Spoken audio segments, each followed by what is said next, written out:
he has this relationship with Sean O'Connell, who's this famous war and nature photographer who's just known for being his own person, and he doesn't have a cell phone, and he still shoots on film, and he goes to where the conflict is, and he and Walter have a real respect for each other, even though they've never met.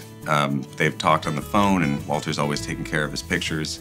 And so when Sean hears that the magazine is closing down, he sends Walter a gift, this wallet, and he also sends this roll of film where he says this one negative, number 25, is, I think, the quintessence of life.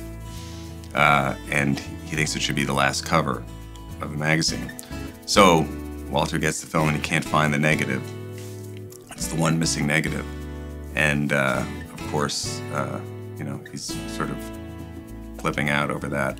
And that's what the story sort of hinges on. He has to go and try to figure out where Sean is so he can help him find the negative. The script was so interesting and emotional when I read it, and not what I expected it to be. And that's what that was like the main thing that I connected with. Was I felt like it was one of those movies that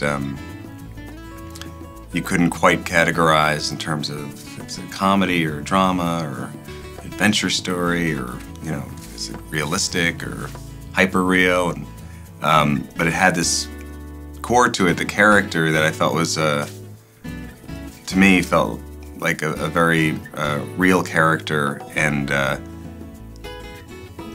it felt to me like something that I could connect to, you know, as an actor too, and as a person, just what Walter goes through, but it all came from Steve Conrad's script, which I just thought was really, really special. To learn through trial and error what works and how it's never really that economical a process in terms of, you just have to, as an actor, give yourself a lot of leeway because you don't have anybody there watching you as a director.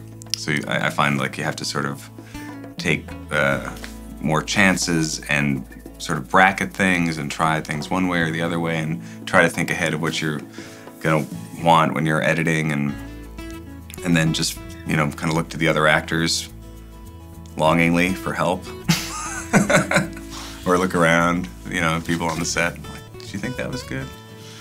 Which is dangerous. But sometimes, you know, it's kind of it can be a little lonely, because ultimately you have to just make the choice whether or not you're gonna move on to the next shot or the next scene, and you sort of have to have some sense of it for yourself.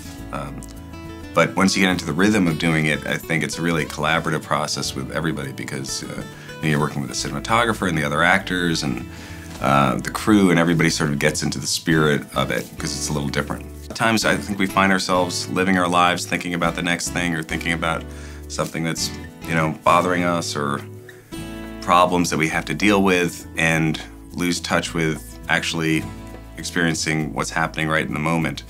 Either, you know, looking forward to things that you want to happen, or regretting things that have happened.